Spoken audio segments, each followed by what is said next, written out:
Hey folks, welcome to another video on the 67 Stang channel here. So first off, I hope everybody here in the US had a wonderful Thanksgiving. I know that 2020 has been a pretty hard year, but I hope you've had many things to still be thankful for. I know I have. I'm very thankful for a wonderful supportive family, my wife who lets me tinker with this old girl and even helps with buying parts and things like the carpets, and I'm very thankful for that. Thankful for my dad, who also helps and is very supportive, of course, the original owner of the car. Thankful for you, our viewers on the channel. Thankful for having a wonderful job still and a great boss and all that lets me take time when I need to work on the car and do some other things. He's also a Mustang guy. His dad is a 65, so that's kind of cool. So anyway, with that, again, I hope you have a lot to be thankful for. So let's get in and talk about what I'm hoping to do in this video. So as you know, we've been working more on the interior. That we got the steering column harness run. We got the light issue worked out, figured out. I've already been working a little bit more on the wiring. Actually was getting the wires connected for the radio. I'm going to be putting the old 80s version realistic tape deck AM/FM stereo back in here for now. Would like to upgrade that sometime in the future. So if you've got any ideas on some recommended radios or stuff to put in here, it's not too crazy. I don't need things that thump the windows out of it, that stuff, but if you got some ideas, I know there's a couple that'll fit in the bezel and stuff, so I'd like to hear that. So we've been working a good bit on that. What I want to do today is work on getting this installed, the heater box.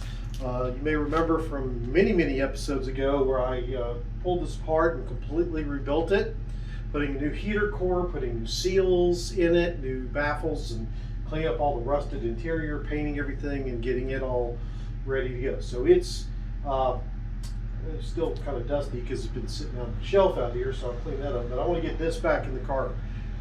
It's usually easier to do this when you have somebody to help you. I don't, so I'm going to try to do this by myself. We'll see how well that works. Now I'm going to install it, but I'm not going to hook up all the heater hoses. I will hook up some heater hoses to the heater core, just because it's easier to do while it's not fully installed. But I'm not going to actually route those in to where they go into the just yet. I think it'll be easier if I can flip the car around so that the front is facing out of the garage instead of that way.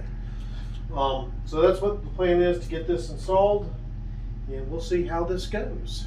So let's get at it.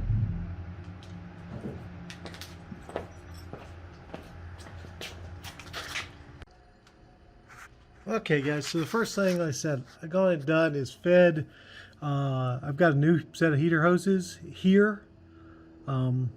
Fed those in just so they're there right now. They're just, it's one big hose actually, because what I've got to do is come in and reroute. So this is the ones that are currently in there, these old ones, but they're routed wrong because I have the top one coming out of the water pump here is routed under the spacer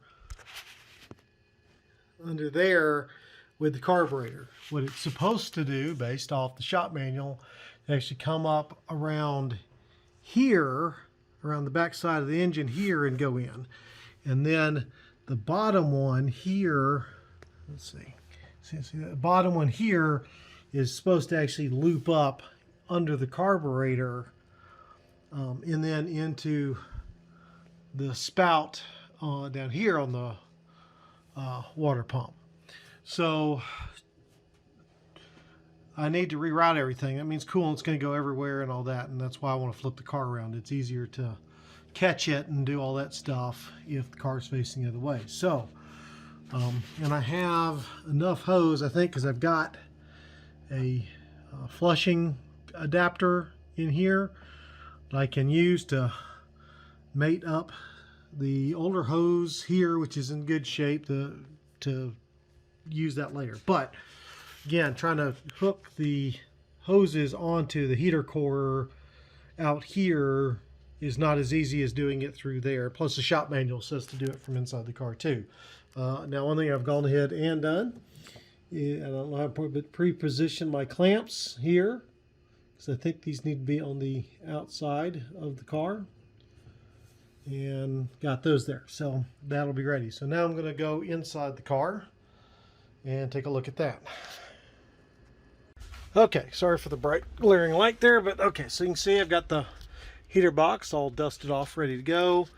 I've gone ahead and put in my ducts for my defrost.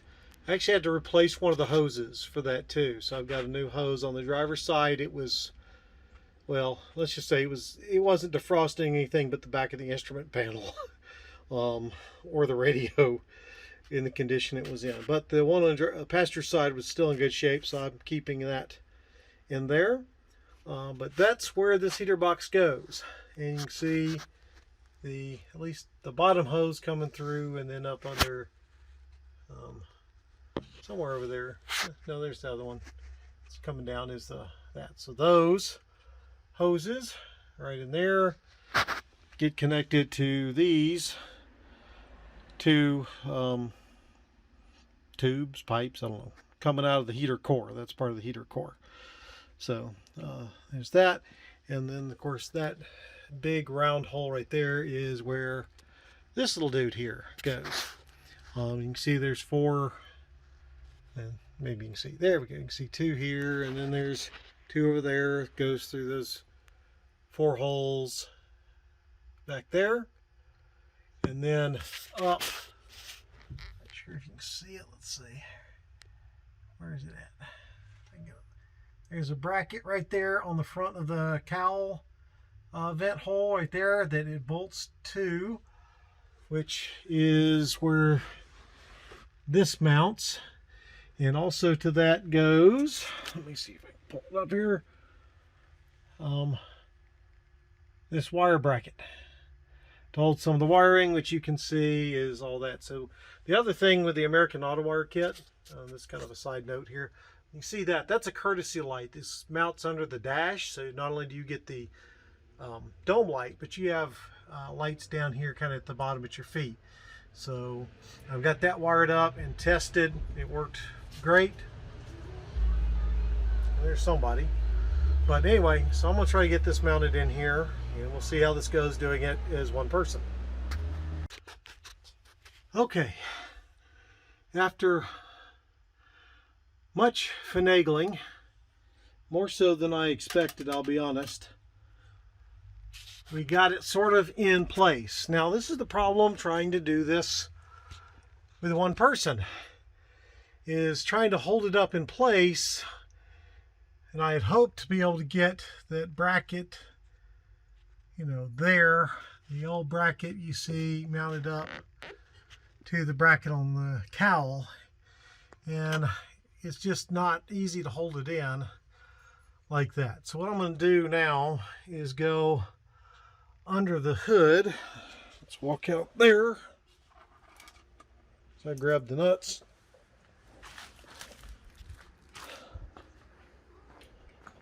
And pardon me, kitty.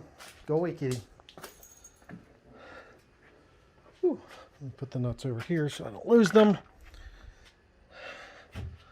And get in to go ahead and maybe see if I can't, I don't know, it doesn't look like many things are sticking out far enough.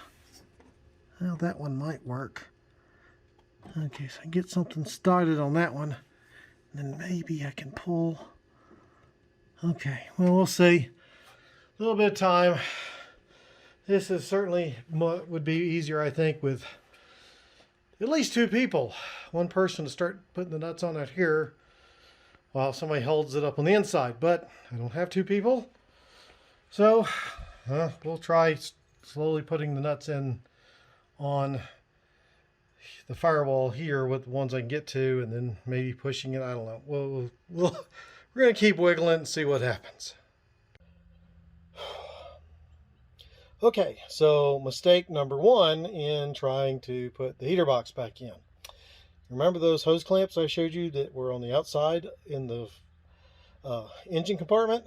They actually need to go inside, right at the heater box, because those pipes, tubes, whatever, that come out of the heater core in the heater box don't make it all the way through the firewall.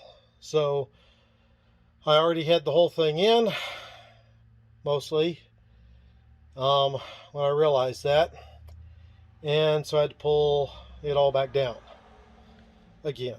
So just a word of warning. As you can see, I'd take it all back out. Let's see if I can get it here where you might be able to see stuff.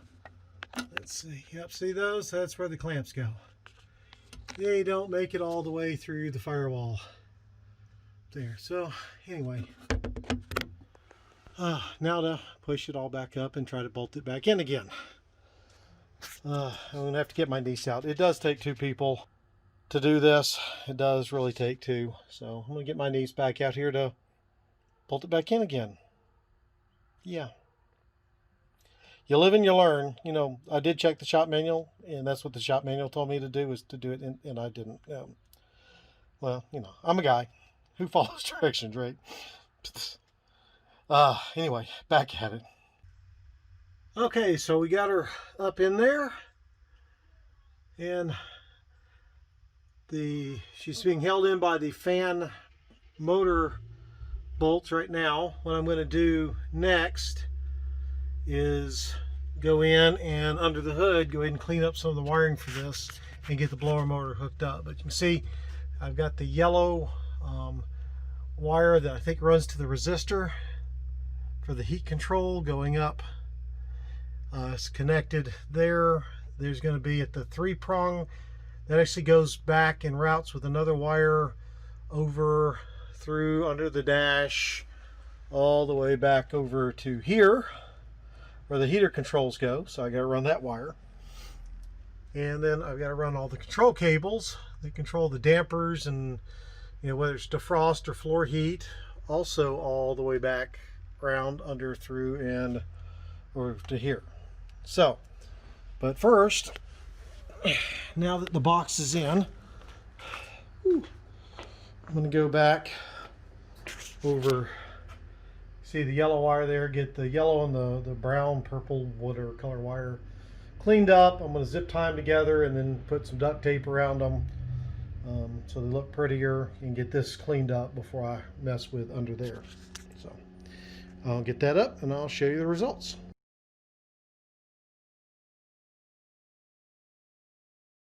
Okay, so we got our heater box all in. Now, before I wrap all the wiring up and electrical tape and all that, I thought it might actually be good to test the wiring. So, see, battery's plugged in, and got the wiring for that all done, and no fan is coming on as I'm over here working the switch.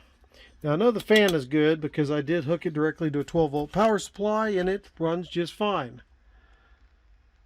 So I don't know what's going on here.